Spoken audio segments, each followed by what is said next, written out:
धुमाळी खूप जोरात सुरू होती आणि जिथे जिथे आम्ही प्रचाराला जात होतो आमचे सगळे कार्यकर्ते असतील, लोकप्रतिनिधी असतील, सर्व पदाधिकारी असतील, जिथे आम्ही प्रचाराला जात होतो तिथे खूप चांगला असा प्रतिसाद आम्हाला नागरिकांचा मिळत होता.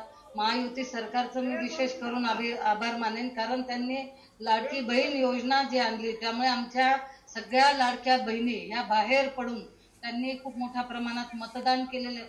त्याचबरोबर हिंदुत्वाच्या मुद्द्यावर सुद्धा मतदान झालेलं आहे आणि त्यामुळे आपण बघतोय की मोठा लीड यावेळेस या मतदारसंघात आम्हाला मिळतोय आणि अजूनही पुढे जवळपास 15 एक फेरी बाकी आहेत. निश्चितच तिथे पुढे लीड हा वाढू शकतो याची मला खात्री.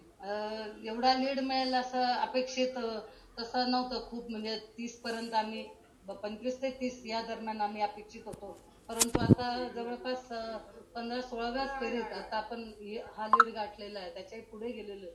त्यामुळे निश्चितच मतदारांचा कौल हा आम्हाला सगळ्यांना मान्य आहे आणि त्यांनी प्रचंड असा विश्वास माझ्यावर दाखवला. त्याबद्दल सगळ्या मतदारांचं, आमच्या लाडक्या बहिणींचं, लाडक्या भावांचं, सगळ्या कार्यकर्त्यांचं, सगळे पदाधिकारी, सगळे नातेवाईक, सर्वजण झटून मेहनत गेल्या महिनाभरापासून करत त्या प्रयत्नाला हे यश आलेलं असं मी म्हणते. संजय परमार.